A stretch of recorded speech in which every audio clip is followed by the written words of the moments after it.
This was my first time going to Johor Bahru alone, and honestly, as a Singaporean, I'm a bit ashamed to say that. Hence, I made this video to help anyone who's like me. There are a few ways to get there. You can take cross-border buses like 160, 170, 170X, 950, or Causeway Link, CW1 and CW2. Take the train from Woodlands or go by private transport. But for this trip, I went with the easiest option, just taking the bus across the causeway. Once you reach Woodlands checkpoint, you will need to alight from the bus and go through the normal passport clearance. After that, just reboard the same bus service downstairs, and it will continue across the causeway to Johor Bahru Central, where you officially enter JB.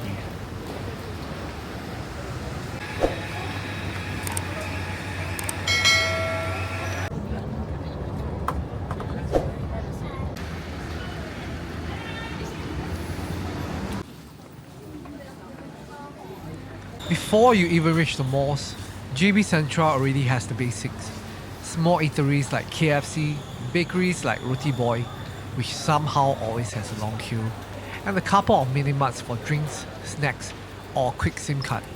It's nothing fancy, but useful if you need a bite or want to grab something fast before heading out. From JB Sentral, just follow the signs up the escalator and you reach a sheltered walkway that leads straight into City Square Mall. Or you can turn right and head over to Komtar JBCC. These two are the most prominent malls in JB, and they are both directly connected to the station. It's only a few minutes and you don't need to cross any roads. Everything is indoors, which makes it very beginner friendly. Since City Square is right in front of you, that's usually where most people start. The mall has everything you expect: cafes, bubble tea, fast food, fashion stores, and pharmacies. Basically, the perfect place to settle down after the border crossing. As of 2025, the supermarket here is closed, so it's no longer the best spot for your grocery haul. But it's still great for clothes, food, and everyday essentials. And if you like the big chains, City Square also have familiar spots like Hai Di Lao, which is noticeably cheaper here than in Singapore. Same menu, same service, just friendlier prices thanks to the exchange rate. And the exchange rate also helps with shopping. Some items from brands like Uniqlo and Decathlon can be cheaper here too. So if you're a fan of the classic Singaporean uniform, the Uniqlo oversized t-shirt, this is honestly a great place to stock up. Same tee, same fit, just a bit cheaper. Overall, City Square is a convenient, familiar starting point, perfect for anyone entering JB for the first time. And since I reached around lunchtime, I decided to try one of the most popular places here, Meng Meng Roasted. I got their small platter with 3 meats: roasted pork, duck and char siu. You can choose chicken if you prefer that, but I went with the classic trio. I also added a large fragrant rice, mala dumplings, and a luohan drink. The duck was the standout for me. Tender, juicy, and really flavorful. The mala dumplings was super spicy and very mild, but also very good. The kind of spicy that makes you want to drink the whole bowl of chili oil. The luohan drink was okay, nothing special, but overall, it was pretty satisfying first meal in JB. After City Square, another popular spot people visit is KSL City Mall. It's not connected directly to JB Sentral, so you need to take a short grab.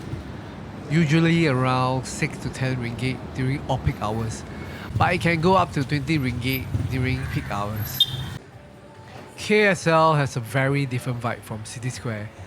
Every floor is filled with massage places, barber shops, hair salons, and beauty services. It's pretty surreal. For me, I went with a massage at Tong Tai, 100 ringgit for an hour, and there are plenty of similar places all around KSL. You can pretty much find one every few steps. KSL also has a GSC cinema, which is one of the best places in JB to catch a movie. I watched Predator Badlands here for 19 ringgit, way cheaper than Singapore prices. honestly quite worth it for the aircon and the break from all the walking.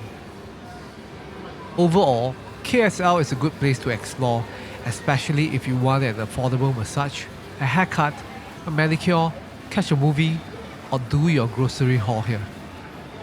After KSL, I head over to Pasar Karat, also known as Pasar JB. It's a night market that usually opens around 7 pm, and I came here expecting a huge variety of street food and unique stalls. Turns out it's actually pretty generic. Most of the store sells the exact same thing: phone cases, socks, jeans, t-shirts from the same supplier, and a few random food and drink stalls here and there. There was this one stall with a bunch of cats in cages, and honestly I have no idea what's going on. If you know what that's about, let me know in the comments. So instead of staying too long at Pasar Karat, I went for dinner at Restaurant Sit Ali, which is just nearby. I had their nasi ayam penyet for 12 ringgit and teh ice for 250 ringgit. A solid meal and way cheaper than what you pay for something similar in Singapore. The chicken, tauhu goreng and tempeh were all on the smaller side, but the chili makes up for it. The next morning I head over to Tan Hiok Nee, one of the older and more charming streets in JB's Old Town. And right along this stretch is Restoran Hua Mui, a classic Hainanese cafe that's been around since 1946. It's pretty popular with both locals and tourists, so there's usually a queue outside, especially during breakfast hours, but the line moves pretty fast. I opt to sit upstairs so I could take a look at the interior and check out the vibe, and it did not disappoint. The upstairs feels even more old school, with vintage deco and very classic kopitiam atmosphere. I ordered their Hainanese chicken cutlet, garlic bread with eggs, and a kopi float. The chicken cutlet is that old school style, crispy on the outside, soft inside, very nostalgic. The garlic bread with eggs was alright, but the egg yolk was overcooked, so it didn't have that runny silky texture I was hoping for. The kopi float though was actually pretty interesting. I really liked it. The ice cream added a nice thickness to the kopi and even made me think I should totally try making this on my own. The price is reasonable, not the cheapest, but you're really paying for the atmosphere, the vintage interior, the old ceiling fans, and that nostalgic kopi shop feel that's pretty hard to get in Singapore anymore.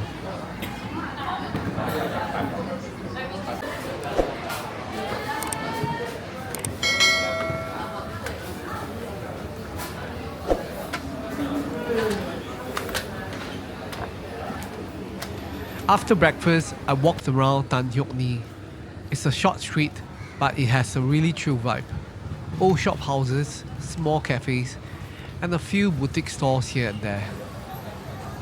Some of the cafes had small queues, so it does get a bit busy here, but it's still a great place to slow down, enjoy the architect, and get a feel of JB after all the malls.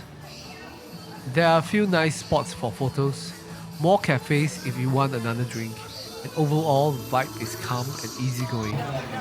When I was there even seems to be some kind of event going on, with lots of students playing games in the street. Add a bit of life to the area.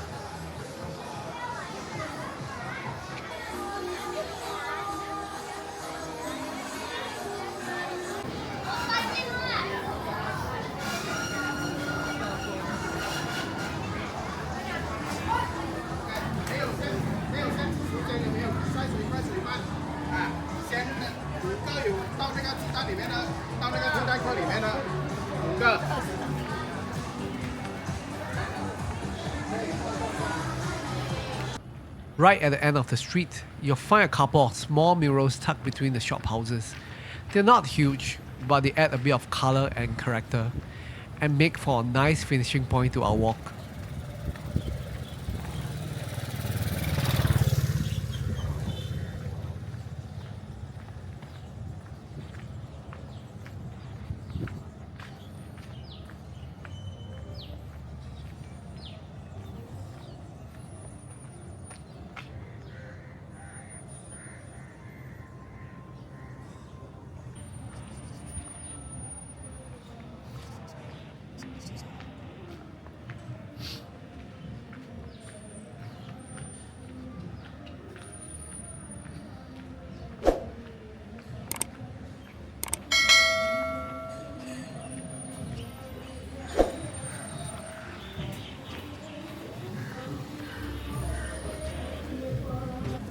Just a short walk from Tan Hiok Nee is the Arulmigu Rajamariamman temple, one of the oldest and more iconic Hindu temple in Johor Bahru.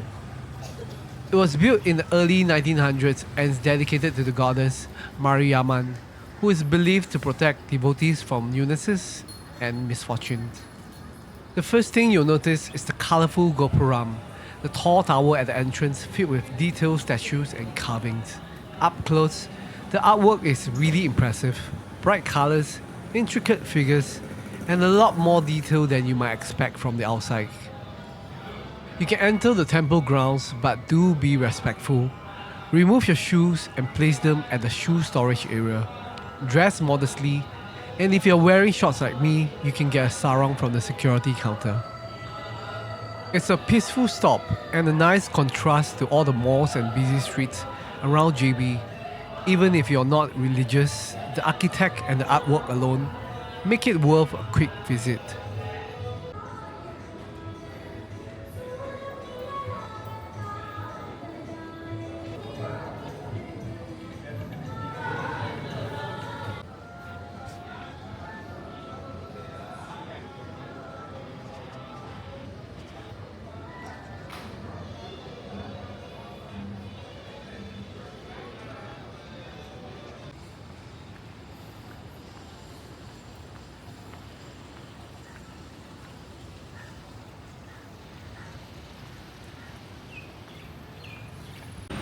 The last place I visited was Komtar JBCC, right beside City Square and connected by the same sheltered walkway.